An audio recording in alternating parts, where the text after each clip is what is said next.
welcome to this week's episode of The Mindset. I'm so excited to have you on. How are I'm you? so excited to be here. I've been looking forward to this for ages. So you have such an incredible story. I think if I was to explain to somebody else everything you've been through, I think they'd be like, you're lying. Like, what? So I'm just going to let you take it away now and explain literally how you've got to the point that you've got today. Okay, I'm trying to condense this. Where I am now is I am a content creator and an influencer. I'm living in London. I'm about to launch my own social media agency as well, which I'm so excited for. I feel like I'm going to be a proper business owner again. But before that, I was in the music industry for 10 years. And I think most people know me as the crazy 25-year-old girl who saved a music venue from being turned into a block of flats. I mean, who lets a 25-year-old do that? Like, where were the grown-ups at that point?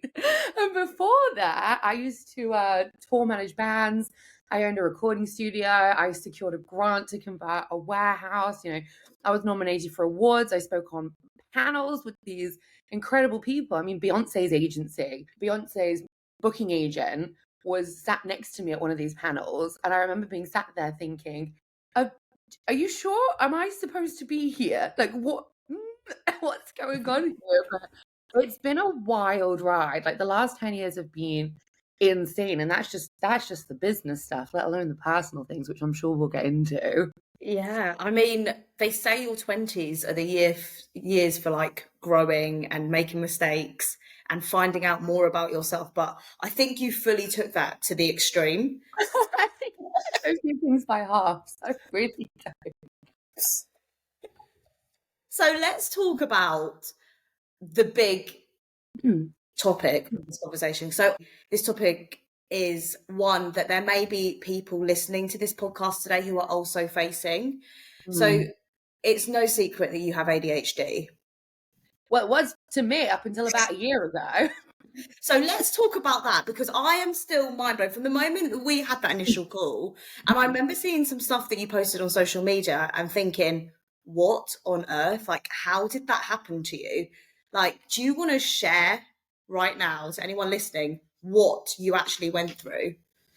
Yeah, so they're still quite raw actually talking about it. So a couple of weeks ago, I got a call from the doctor, and basically I had been misdiagnosed 15 years ago with something that I've been taking medication for 15 years, and it really shook me actually. Like, the day after I found out, I had like a day-long anxiety attack about it. But essentially, when I was 18, 19 years old, I went through quite a traumatic thing in my family. So we were one of the families that were like victims of the 2008 crash, I suppose. And we got evicted from our house. And I know some people listening might be like, oh, well, that's not that bad. Like, for me, it was horrendous. It was absolutely awful. I went from being in what was quite a wealthy family, boarding school, designer cars, like all the things, to overnight being homeless completely. And that eviction was horrendous because I was kicked out of my house. It was just me and my mom. Like, nobody was there to help us. Like, the family didn't show up. I put out this post on Facebook, like none of my friends showed up. And it was almost the abandonment of everyone that was worse than actually losing everything overnight. Yeah. For me, 24 hours before, everything was fine. My mum had kept this hidden from me, trying to solve the problem. So that was a massive, massive period of stress in my life. Knowing what I know now, I can clearly see how this timeline played out. But after that, I started to feel really, I don't know, like tired all the time. And I had really bad brain fog. My memory was just awful. Like, you would say something to me, and if I didn't write it down, it would just in one ear, out the other. It was awful. So I went to the doctor. Bear in mind, this was our family doctor. He understood like what my mum had been going through with all the stress. My mum had a couple of suicide attempts by this point. So he knew that it was very, very stressful for me. And he was like, oh yeah, well, we will test you for having an underactive thyroid because your mum's got an underactive thyroid. That's probably why you're feeling all these symptoms. So I was like, okay, cool. Because mental health wasn't really spoken about a lot back then. So my test came back and there weren't really any markers in my blood test. But he said, oh, we'll just treat you for the symptoms because your mum has it too. So they put me on this thyroid medication, which he said, you're going to have to take this every day for the rest of your life. Thyroid problems are really serious. And if you don't take it, you're really ill. Like ultimately your body will just start shutting down. So that's ingrained in my brain. Like I have to take these meds every day. Otherwise, I might like die. Essentially was like the drama of it. And I remember throughout my 20s going back to the doctor again and again and again, saying, I just don't feel like this is working. I still have really bad brain fog. I'm tired all the time. Like this isn't working. So they just upped my dosage. They did more blood tests. And again, they came back seemingly fine, but they said, oh, we'll just carry on treating the symptoms. At no point did anybody try and explore anything else. They just saw that my blood test came back fine. I think I had a vitamin D deficiency. So they were like, oh, just take some vitamin D and you'll be fine. Oh, One doctor, fucking GPs, I think, because I'd put on weight at this point as well. He said, well, have you considered trying to lose weight? I was a size 12 to 14 at this point. He went, well, you're technically overweight on the BMI scale. And again, I was bloody BMI scale, which means absolutely nothing. Anyone listening to this, if you're still following a BMI scale, stop living in the 80s. Like it's not even real. It makes no sense whatsoever. no, Do you think the weight, weight? like let's say, like for example, you did put on weight, do you think that could have actually been from taking the wrong medication? Potentially, yeah, and just all these things left unchecked as well. So, and now I actually know like what it is and what happened, which I'll get to. So I moved to London. We fast forward 15 years. I moved to London in January. Feel like I'm being such a grown-up. I'm registered for a new GP surgery. I'm like, yes, I am an adult. I have got a doctor down here. And when she's doing the patient intake, she said, just something's not really adding up with your blood tests. I can see it all here. I can see you're on thyroid medication, but you don't actually have any of the markers for having an underactive thyroid. And she said, were you ever sent for an antibody test? I said, no, what's that? And she said, right, okay. And then when doctors go quiet, and then that's when alarm bells start going off. And I said, what is it? She said, I think you've been misdiagnosed. We're going to send you for this antibody test. It's one simple test that basically tells you if you have the antibodies for an underactive thyroid or not, like one really easy test. So I go to take it. Results come back a week or two later. I'm in this appointment. She goes, yeah, no, you don't have any of the markers. You've never had an underactive thyroid. You've been taking the wrong medication for 15 years. You were misdiagnosed. And it just hit me. And then we were having more of a conversation and I told her about, the eviction, my mum's suicide, like this huge ball of stress that was just condensed into a 6-month period. And what came to light was the symptoms I'd been having were due to trauma, potentially, and mass stress. And the reason that they didn't go away until I was in my late 20s is because I never was given the space to heal from it. I never had therapy. My environment didn't change and it just carried on going from stressor to stressor to stressor. And the reason I'm okay now is because I found personal development, because I found therapy and I started to work on myself. And in my mid-20s as well, my stress had gotten so bad because I took over a music venue. It baffles me when I think about it. It genuinely does. You're just looking for more stress, I think, to add on top of your plate. It's like going around a stress buffet and being like, I'm going to have a bit of that and a bit of that. But I didn't know like stress to me was, I don't know, like a high-powered businessman, like they're stressed out or like maybe I'm feeling a bit agitated. I think that's a common thought though. I think that's when you think about stress, you do think the Prime Minister, people who work on the front line, you think as like people like us, we're never going to incur stress, which is so false. Anybody who is living on this earth is going to come across some sort of stress in their life.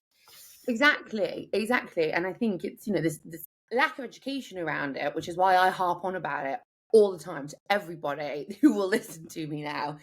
And about a year into running this venue, my leg started to be in a lot of pain, like stabbing pains down my leg, in my back. And after a couple of months, it got so bad that I couldn't walk up and down the stairs. that in itself was causing me more stress, unbeknownst to me, because my venue was across 2 floors. I was in there working 12 hours a day, 7 days a week, trying to get this venue off the ground, trying to save this place, which I did, by the way. We'll get into that later. So then I go back to the doctors. Fucking GPs. The first one I went to said, like there's nothing wrong with you. The second one I went to, I'm 26 and I can't walk at this point. I went to another doctor and he said, well, it's fibromyalgia. Like, no test, like 15-minute appointment, because again, my mum has fibromyalgia. And I'm like, does anyone realize I'm a completely different person to my mother at this point? And he goes, well, your mum's got fibromyalgia and an underactive thyroid. And because you've got an underactive thyroid, you've probably got fibromyalgia too. So I sat in this doctor's chair and I went, no, I'm absolutely just categorically not accepting this. You're not telling me I've got degenerative disease at 26 years old. So then I'm in tears. I'm on the phone to my dad. He then sends me to a private doctor, which costs far too much money. Again, like this whole thing annoys me a lot. So I go and see a private doctor who specializes in like nerves and bones and muscles and things like that. They send me for an MRI, which costs $2,000, which is just disgusting. And then they still can't work out what's wrong with me. And I'm in agony. So then she says, right, well, what we're going to do is we're going to put some nerve blocking injections into your spine whilst we just try and figure this out. So again, another $2,000 later. God, just horrendous amount of money. I had this procedure. And then she says, right, well, we're going to send you for some physio afterwards to try and get your body back working in shape again. And then this was the very first person who didn't just try and fob it off as some sort of airy-fairy illness disease. And the physio sat me down. I'll never forget this. And he went, have you ever thought that stress could be doing this to you? And I told him to fuck off. And because I was so fed up at this point, and I said, are you being ridiculous? Stress can't cause your physical body to be in pain. And I stormed out of the session. Well, I didn't storm. I limped out of the session. I mentally stormed out of the session. And then I kind of let it sink in a bit, had a bit of a Google, realized maybe he was onto something. And then I went back the next week and I apologized. And I said, listen, I'm just really stressed at the moment. He went, I know, I can tell. I literally told you that last week. So then that was kind of the start of me starting to really understand that stress isn't just, this mental agitation from, having too much paperwork or having a too high pressure job. And I started to look into it and started to understand the physical impact that an imbalance of the mind could have. And I went to therapy. I started doing yoga. I started journaling. I basically went so in deep on this because nothing was worse than staying stuck where I was. I gave everything a go. I can do. Like, the doctors have failed me. I'm leaning into the woo, and I'm so glad I did, because then over time my legs started working again. I'm fine now. I've got no pain. My energy is in a good space. I can recognize when I'm getting stressed out. And I mean, I say this, but I then did have maybe 2 full-on burnout nervous breakdowns between 27 and 31. But now at almost 33, I feel like I finally figured it out to some extent where I can see when it's about to happen. So I can, put on the brakes, bring it back and go, no, we need to chill the fuck out now because we don't want to go back there. Wow. Yeah. Wow. That is crazy. And it really makes me think, like, how many other people out there have been misdiagnosed? Could your mum have been misdiagnosed? Does she have an underactive thyroid too? And they've just told her, like, it's crazy that she, like, some people have literally lived their whole adult life thinking they've got some disease. And the reality is they've just been stressed. Yeah. And this is why, when I started talking about this on social media as well, I got so many messages from so many women from here and in the States, like all over the world, that they've been through a similar thing. And when I first put up a story, like, on my way to get a blood test, like, might have been misdiagnosed, I'm just trying to make light of it. One of my friends from Nashville messaged me. She said, I've literally just gone through this. They've tried to put me on thyroid meds. It's not, it's stress and trauma. She said, I'm so sorry that, nobody picked up on this back then. And then another person messaged me and said, I've been having this argument with my doctor. Like, I don't think I have an underactive thyroid. And it seems like it's something that's way too common when it really shouldn't be. Crazy, because I think as well, like, we are so lucky to have the NHS here. We really are, and I'm not about to slate them, but I think too many people are looking for a quick fix. They Yeah. want to diagnose you with something so that then they can prescribe you with something, and then that's a tick box off their list. Obviously, when you're dealing with trauma and stress, it's not a one pill fixer. It takes time, and it takes a lot of energy, and it's going to be something that will take months, sometimes even years to get through. And even when you get to where you think the end is, there could be something else that crops up, and it's just not a quick fix by any means. But I think the more people that realize that most of their problems could be coming from the same place that yours were, rather than something they've inherited from their parents, I think a lot of people will sit a bit more comfortably. Is that word? Yeah, it is very. Yeah, I 100% agree. And I think as well, for our generation, I think because our parents were very much brought up in this stiff upper lip world, you know, work through it, mental health's not a thing, it's all in your head. For us then, as the children of those parents, that is kind of ingrained in us. But then we've also got access to this wealth of information. You know, mental health is so much more widely talked about now. It's not a taboo anymore. That there is that internal confliction of, well, my parents said that I'm fine and I should just get a grip and get on with it, but I know that something's wrong. So it's either, do I defy my parents, my caregivers with this, the people who I believed, know everything and are correct about stuff, or do I follow my gut intuition? And I think a lot of the time, because when we're young, we think, well, they're the grown-ups, they know better. We then ignore our gut intuition. And the longer you ignore that, the harder it is to then get back in touch with it and get attuned to your body again. Because I think our bodies give us so many clues and signals to what we need. But especially in our 20s, we get so used to ignoring them. So something I'm making an active effort in my 30s is to just try and check in and go, hang on, something feels off here. Like, where are we? Like, do a body scan, like what's going on here? And now I know when I get stressed, my stomach starts to get really bloated. And that's like sign one that burnout's coming.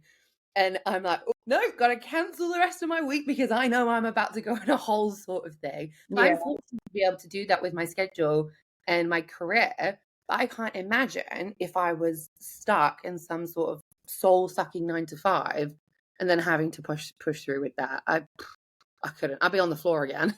Yeah. And this is why it's so important that you do something that, and like, first of all, gives you that flexibility. 9 to 5s, they don't really give you much flexibility, but even small changes, like, are you able to work from home on a couple of days a week? So if you are going to experience burnout, you can lie on your sofa and just move your mouse every now and then, so it looks like you're online. Attach it to a fan. Small changes. Like, we're not here to tell anyone to do anything drastic, but your mental and physical health should always come first. There is no job in the world that is more important than you. Without you, the job wouldn't exist. So I always say to all of my clients that I coach, make sure you're taking care of yourself first, because if you're not taken care of, you can't then go take care of anybody else. No, exactly. It's the whole, you've got to put on your own oxygen mask first sort of thing, isn't it? Right. Exactly. Exactly. So important. I think going back to like parents, and mine with this, like, mental health wasn't like, I've obviously lost my parents now, but I know that if they were still alive, they would kind of brush it off as if to say, like, oh no, like, you don't need to be stressed over that, that's not a big. So as us, we are like in this helpful. Like, why are you stressing over that? Like, I had to, like, my dad was old, okay? So, like, when he died, he was 82. He was an evacuee in World War II. So anything that we're going through in this day and age, nothing compares to him being an evacuee. Like, as you can imagine, that would have been so stressful. But, like, I'm stress threshold. And one thing that might be stressful to you may not be stressful to me, and vice versa. And it all depends on that person. So to, like, limitate somebody else's stresses depending, like, on your own, I think is so silly. Yeah, and I think it's that invalidation that then forces people to internalize quite a lot, and then the more you internalize, the worse it gets. And something that really helped me throughout this journey was when I had the phrase that trauma doesn't have to mean some big life-changing event. Trauma can mean something that's just, too much, too fast, too soon. And we can have all of these tiny little trauma moments that are then ingrained in our brains, and then they dictate our belief systems. And it's often, this smattering of smaller traumatic moments that were never addressed, were brushed under the rug, that can then cause these big problems. So I was talking to James, my boyfriend, about all of this because he's very recently been brought into my hurricane of woo-woo-ness. And before we were in a relationship, he was quite happily living a quiet life, going to work. You actually go to that place where you explain how you two met, but we're going to get to that later. Oh, yeah, it's a cute story. Blown by that. It's a very cute story. It's very much like invisible string meet someone twice theory. But James has started journaling this week, and he said that after the first session, he said the energy he felt afterwards, he said, I've never really experienced anything like this, because he is in quite a stressful job. He is a production manager for a company that makes ventilators for babies. So he can't fuck up, basically, because babies' lives are on the line. It's very stressful. Yeah, he started doing journaling, affirmations. He's then started telling his co-workers about the alpha state of the brain. He stopped watching the news, and he's so much happier for it. He's completely come over to the dark side with me. He's in the dark side. He's over in the light now. Yeah. But he loves it. And I say to him all the time, are you sure you're okay with me ramming this down your throat all the time? Because I think it's so important. He goes, baby, yes, because you've changed my life in so many good ways, just like he has for mine. Just can't my words out. He has for me as well. Yeah. But I just think, again, it comes down to lack of education, and also I don't know. This a lot of people think it's just fluffy woo woo hun bullshit. And a lot of people think when it comes to manifestation that you're just sat there with your crystals meditating. It's no, you got to kind of meet the woo with the do to be able to have the success that you want internally and externally. And James has started to see it now. He was skeptical, but I've never met anybody who owns a successful business or has an incredible family or has a beautiful relationship that has said to themselves, I'm never going to have that. They've always believed they're going to get those things. Yeah. So there's got to be some scientific truth in manifestation. Otherwise, there 100% is. Yeah. Otherwise, all those people at some point would have been I'm never going to get that. No, and it's I don't know if we've got time to go into it, but I've not told anyone this yet, but fuck it. I started writing a book this week, and it's half done. Have you just outed yourself on this podcast? Yeah, it's accountability, because I'm going to finish it now. Yes, okay. I don't know what happened, but I was journaling the other day. Then after I journal, I like to just try and sit and breathe and try and tap into my intuition. Like I said, I'm trying to get back in touch with myself. And then out of nowhere, I just had this idea, and I just started writing, and I mapped out this entire framework. And it's this mixture of, mindset and personal development meets social media and personal branding, to be able to understand who you are, unfuck your brain, and then have the confidence to be able to show up online. And I was writing it, and I was like, fuck me, this is good. But in that, my point here is that I go into the science behind affirmations and manifestation, and why you shouldn't watch the news, and how your brain is like a sponge in those first 20 minutes when you wake up, when you're in that alpha state. And then I go into the reticular activating system, and all of these things that I use to convert James over to the light side, because there is so much science behind all of this. It's not just, crystals and astrology. It's literally the way our brains are wired, and you cannot argue with science. You cannot. So yeah, the book, it's happening. There we go. Whoops. Well, it's got to happen now because you've heard it first here. Yeah, with all my free time that I have. Which is 2 minutes a day. No, but I've started just getting up. I had it on another podcast, actually, that this woman, she gets up, she has a coffee, she journals, and then she starts writing, but she doesn't do anything else to interrupt her flow. So I used to get up, make my bed, shower, try and be a productive human being straight away.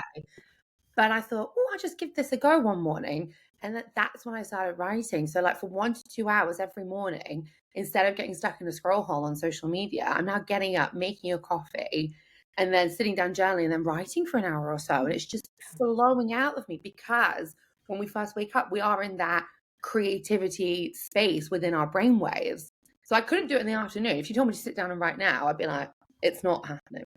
I'm out of the flow. Amazing. So when can Yeah. we expect for this book to come out then? It's going to be done in like a month. So You don't mess around, do you? no, and oh my God, on the note of manifestation. So all of my favorite personal development authors, they're all published by Penguin. This is actually wild. This is crazy. So even if like you don't believe it, you can't make this up. Like you can't chalk things like this up to coincidence. So went out for drinks last night, and the people that we were with, we were chatting for like a couple of hours, you know, like just catching up, not really talking about work stuff at all, just having a happy hour hootenanny sort of thing. And then towards the end of the night, this girl goes, yeah, you know, well, I was working on this like, audiobook the other day. I was like, oh, that's really cool. Like, you know, what do you actually do for work? I've got no idea. And she goes, I work for Penguin. That's who I work for. And I looked at James and he looked at me and I was like, fuck. Because I said to him, like, you know, I want to get this published by Penguin. Like, that's the goal here. Like, they have so many incredible personal development authors. And then James blurts out, bearing in mind, James is literally like the only other person that knows I'm doing this and like one of my really close friends. And now the whole of the podcast. And on the whole podcast, yeah. And then he goes, oh, Liz is writing a book. I look at him, I'm like, fuck, it's happening now, isn't it? She goes, oh, yeah, what's it about? Because she loosely knew that I like, you know, worked in social media and influencing and stuff. So I started to explain that it's this crossover between mindset and social media and how to create this unstoppable force inside of you so that you then cut through the noise online. And she went, oh my God, that is such a good idea. Take my details. Let's talk. Girl, you're manifesting this for yourself. Right? And if that's not synergy, if that's not a sign from the universe that this has to happen, I don't know what is. I do fully believe that once you set your mind to something and you follow your gut, the world just kind of like falls into place as it should. Like there's been so many occasions where I've been so to take that first step. But after you do, you're always like, okay, I should have done that sooner because everything's just kind of working out now. Yeah, and you're like, oh, what was I scared of? Yeah, I feel like 99% of the time, the scariest parts are the things we tell ourselves, not the actual things that we're going to be in. Well, they've done studies on it, and 95% of what we're worried about doesn't actually ever come into fruition. 95%. Yeah, I believe that. That's actually nuts. I mean, I'd love to know how they actually did this study. Like, who's the man with the clipboard, like tracking people's lives? But science, I'm not arguing with it. It's like waddling around London. Yeah, like, how stressed are you? Like, what are you worried about? Did it come true? But I mean, I'm literally the queen of stepping off the abyss into the unknown. It seems to be a habit, and I think for me now, whenever I start to feel uncomfortable about something, or I'm scared, or I'm nervous, if my energy's high, I will lean into it deliberately, and I'll go, that's scaring me shitless. That means I've got to go for it, or that makes me feel uncomfortable. I need to go and explore that. Don't get me wrong, if my energy's low and I'm tired, I am a crumpled piece of paper on the floor. Like, I'm a Taylor Swift song. I'm a ball of anxiety. I am not a well woman. And that's when I have to just take myself away and just really, really rest. And I think a lot of people think that being a positive person means being happy all the time. And I really disagree with that. I just think it means that you know that you can check in with yourself and that better days are coming. And you know to take yourself away from situations and go, no, today is a rock girl day. Tomorrow will be a hot girl day. I completely agree with you. And so many people say to me, you look like you're happy all the time. I'm like, yeah, but I choose to, like, obviously as humans and with social media, you choose what you want to share with people. Yeah. And yes, I am happy all the time. And that's only because I give myself a chance to rest. Like if I'm not feeling it, I'll be lying on that sofa, binging on Netflix for hours and hours and hours. And that's okay because you're recharging your batteries. Your phone isn't going to be 100% all the time, and neither are you. No, so you just have to charge yourself up. So let's rewind back to how you met your boyfriend, because this story, anyone that's listening who likes rom-coms, this is like a real life rom-com, okay? This is a long story, so back around. So James and I, we've been together now officially for 4 months, but we actually met 8 years ago. And at the time, I'd just broken up with this wonderful guy called Toby. We've been together for maybe a year or two.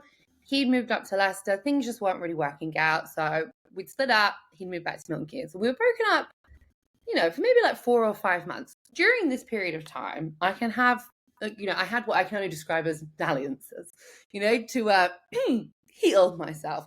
But after a couple of weeks of rotting and being really sad, I was working at the studio one night. My friend Jazz comes in and he looks at me and he goes, "You're a fucking pathetic mess. Like, we're going out." And I had food dribbled down my top. I had greasy hair. Like, I'd just been like working through the pain at this point. He takes me out to this dive bar in Leicester.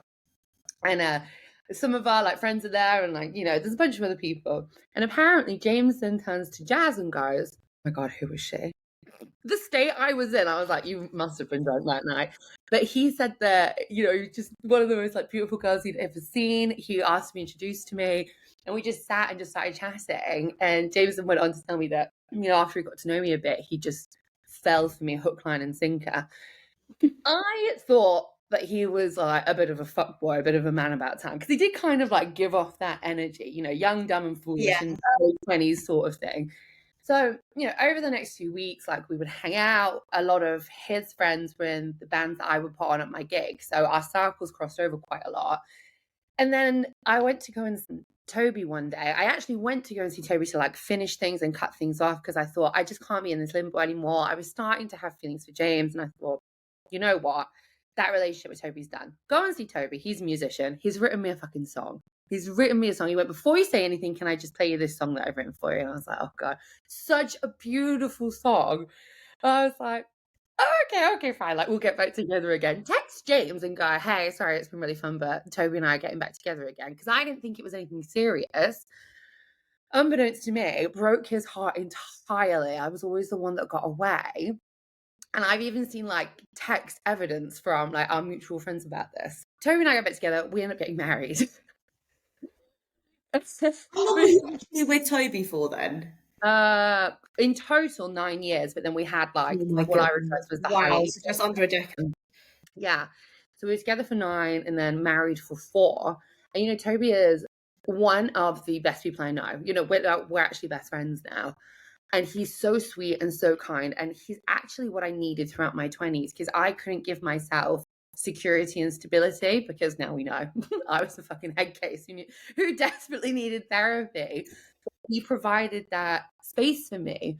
But then as I started to heal myself and give myself that stability and security that I craved so much all my life, I then realized that, okay, well, I don't really need to lean on anybody else. And then what came to light through Toby and I went to couples therapy. We tried everything to make the marriage work, but we realized that our core values were so different that even our therapist went, "Have you considered that you're just too different to make this work?" And we looked at her and went, "Yeah, that's why we're paying you money to try and help us through this." So we did couples therapy. I don't know, for like 3 or 4 months. We kind of got to a good place, but again, there was something in me that was itching to leave Leicester. I just knew that there was more out there, and he didn't necessarily want to follow the path that I wanted to go on.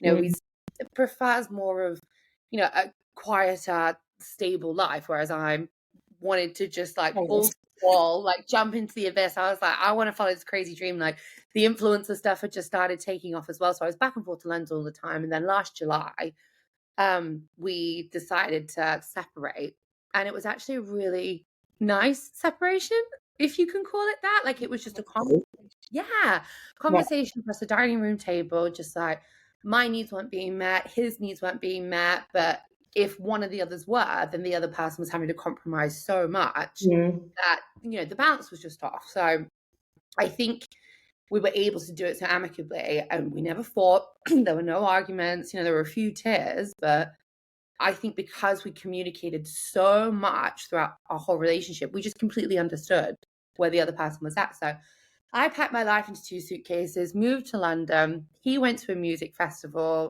had this amazing experience there, going to a music festival alone that I was supposed to go with him to. And then Toby then went on this whole journey of self-discovery, to the point where now, hilariously, he's moved to Bristol. He's living this whole life that I always wanted him to live with me, but he never wanted it to. And we find it so funny that he's living on the harbour side, doing all of these exciting things, but he wouldn't be the person he is now if I hadn't have shunted him into having to be on his own and having to grow and learn. And the same for me as well. So then Toby and I became really good friends, maybe November. We had to talk about like life admin stuff. and then realize that actually we really do get along, but just as mates. So we give each other dating advice. Like we talk to each other about our love lives. You never hear stuff like this, and why? No. Like, there's a reason why you were with that person for so long. Your like lives of at some point, the Yeah. timings just didn't really work out in order for it to be a long Oh, like 100%. I do believe that Toby is one of my soulmates, just not in a romantic sense yeah, at and that's all. okay. We've got so many soulmates that are just friends. Yeah, exactly. And I think he was just like a little angel who was plopped down in my life when I needed somebody like that the most to help me. Because I think if Toby hadn't come into my life, the path of destruction I was on was so strong that I actually don't think I'd be around now, because I was going out, I was getting fucked up. Like I had a couple of suicide attempts myself. And he Oh my gave me that space to be like, no, okay, you're safe and I love you. And I'd never had that before God. from anybody really. So yeah, I'm going to his mum's 60th birthday tomorrow, hilariously. It's so crazy though, isn't it? Because we live in a world where when you end something, it's meant to be loads of rows. You're meant to hate each other. You're never meant to speak again. You can't be friends with your exes. Like we live in a world where that is kind of the norm. And I think a lot of that is from what we see on screens. Mm, In yeah, movies, you're meant to hate the ex to them again. And in reality, like it's okay that people grow apart. It's okay that exactly. you're on different paths. And if someone's been that much of an important person in your life for that amount of time, it makes no sense to completely cut them out and never speak to them again. No, and I think the reason Toby and I are such good friends now is because we did do those 4 months of no contact. Like we unfollowed each other on socials. We didn't talk to each other, and we very clearly said to each other, look, you know, we do want to have some kind of relationship in the future, but we need to just cut it. We just got to cut it here for a bit. And I said to him, you reach out to me when you're ready to talk. You know, months go by and he reaches out finally and goes, I think I'm ready to have a conversation with you now. But again, I think when relationships break down, it's because people aren't communicating. It's because their needs aren't being met. And because a lot of the time people feel insecure about voicing their needs because somewhere along the line when they were younger, someone told them to like, shut up, sit in the corner. That's not important. And that's a whole trauma wound within yourself as well, from just crying as a kid and your parents saying, stop crying instead of, why are you crying? You know, these little, this is what I mean. Like the little moments of trauma fuck us up a lot of the time, more than like the big, awful things do. So anyway, right, I digress a little bit. Fast forward to January this year, I moved to Brixton and I post out on social media, you know, that because I was quite quiet about the separation to respect Toby's privacy online. But I spoke to Toby, I said, do you mind if I start talking about this? You know, I love just being transparent and showing people like the good, the bad, the ugly, and the fabulous. He was like, yeah, cool, I'm down with it. So I put out this post like, you know, I'm, you know, single, living in Brixton, happier than ever, all of this. One of mine and James's mutual friends screenshots the post, sends it to him and says, did you know she's single now and she's living in South London? Because he lives in South now as well. And he went, and something along the lines of, you know, don't miss your shot again, you should message her. So then apparently he's sat at work typing out a message like 10 times, deleting it, like getting his friends to check it over, like losing his nerve, like, no, she won't want to hear from me. Because in my mind, we were still friends. In his mind, I'd broken his heart completely and he had to watch me marry another man and go through all of this. And he was even messaging on my wedding day, like, have a great day. But he said that it just killed him when he saw me marry somebody else. He thought I've lost her forever. So anyway, so eventually he does message me. It's a really sweet message, like, hey, I know I'm probably the last person you want to hear from right now, but I've recently gone through a similar thing, breaking up with somebody, moving to a city where I don't really know anybody. So if you want to go for a coffee one day, let me know. I replied in 5 minutes. I was like, oh my God, this is so cool. It'd be so great to see you. Like, it's been ages. And then we just did not stop talking. After that, it was like one long continuous conversation. And then eventually he asked me out on a date. None of this like, let's go for drinks bullshit. He like formally asked me out on a date. But I was watching Saltburn at the time. So I saw the message, but then, you know, the scenes from Saltburn started happening and like took my attention. So I didn't reply for like 15, 20 minutes and I left him on red. He said that he was like, oh, was he like, you've done it again? You've done me again. And I was like, oh my God, I'm so sorry. Like, yes, I would love to. I'd absolutely love to. That poor man, honestly. Oh, bless him. He's just been waiting there for 9 years? I know. So then we finally then went out on this date, and I don't know, it was like no time had passed That's at the best all. though, isn't it? When like, even when you see friends who you haven't seen in years and years and years, and you meet up with them and it's like nothing's changed. Like it's no awkward small talk, no like what do I No. say now? Like it's just so easy. Yeah. And then he leant across the table about halfway through and just kissed me, and it was like something out of a romance film. I've never heard anything like it in terms of like finding a partner and like relighting old flames. Yeah. Yeah. Most It's a people cute. say don't go back to your exes, but you're living proof that actually sometimes. It can work. Well, have you heard of the meet someone twice theory? No, what's that? Oh, it's fascinating. So the meet someone twice theory is that you'll meet them the first time around and the universe will put them in your life for whatever reason, but you're not supposed to have a relationship at that point yet. Like it's almost like the universe wants you to be aware of your existence. And then when you meet them a second time, you've both changed so much since the first time that you're not really even the same people anymore, but you've grown so much that that is the moment where you can then have this relationship, because that's when you're supposed to be together. So it's very much like meet someone twice. Like the invisible string theory is like strong with this. We found out that our parents, so his mum and my dad, were actually on the same like club 18 to 30s holiday, like in the 80s as well. And I'm like, this is crazy. Like our lives have just been like intertwined even before like our physical bodies were on this planet. And just all these like little things where like I'll say something, he's like, no, yeah, no, I was there that day as well. And I'm like, what? Like, this is crazy. So it's like we were supposed to end up together, but we hadn't learned the lessons yet to be able to fully appreciate each other. I mean, if we got together like way back when, destruction would have happened. We're both very chaotic people, but now we're zen. I think timing's everything in relationships and in life. Like if it's not time, it's never going to work out. No, and I think, I'm a big believer that sometimes you can love somebody so much, but if your soul hasn't learned the lessons it needs to yet, no amount of love in the world is going to overcome those lessons, those challenges that sometimes you both have to go away, learn, and then come back together again. It's all about karmic healing, I believe, most of the time. And this is what I say to James as well. Like he then had to go through, a lot of his own personal development and journey and therapy to be able to address his own demons too. The fact that we both ended up living in South London, we moved down here within a week of each other as well.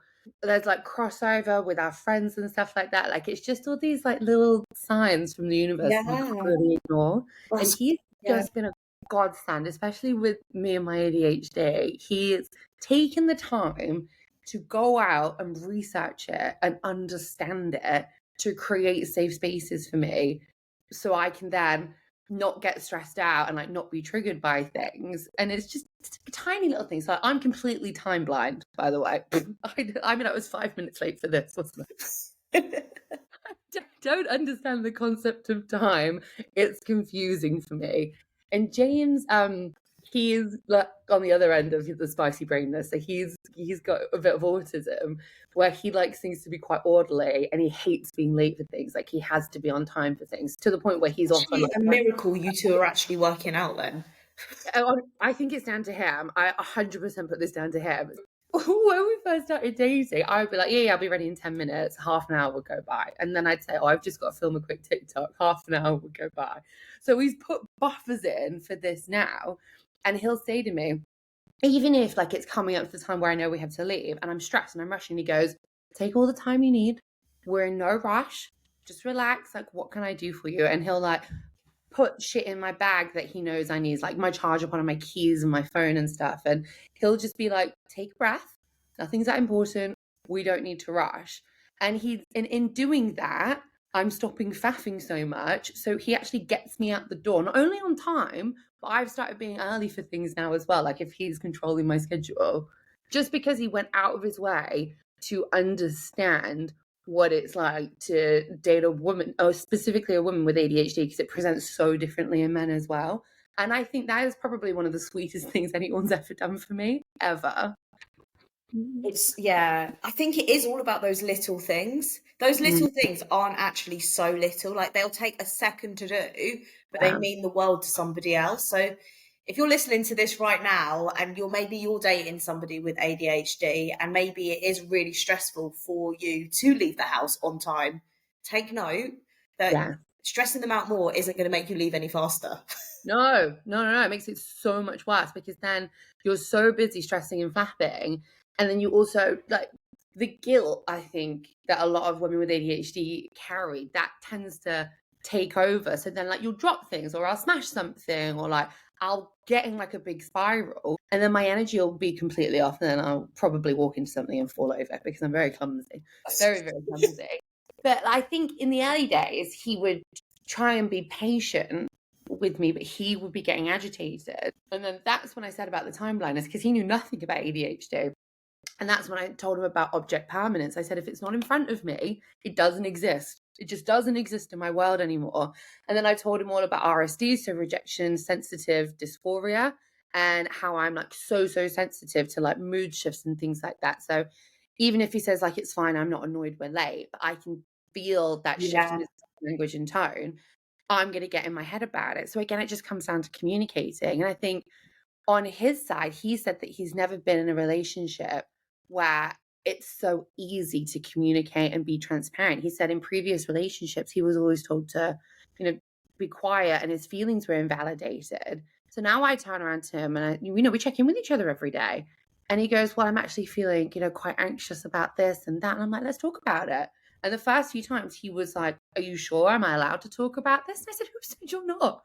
Who has told you that you're not? And I think a lot of men bottle up their emotions because they're told to be a man about it.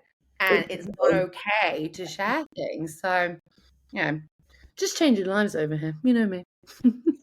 Well, thank you so much, Elizabeth, for being on this week's episode. You've been incredible. Would you be able to share with the listeners where they can find you on social media? Yes.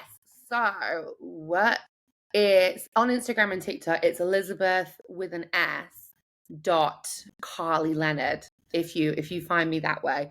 I'm everywhere sharing my life all the time. And also, if you're listening to this and you've got questions about anything, or you're going through something similar with regards to the misdiagnosis or like marriage breakdowns or anything like that, I am more than happy to help you through it. I'm an open book at this point. So just reach out, just DM me. Thank you so much. Thank you.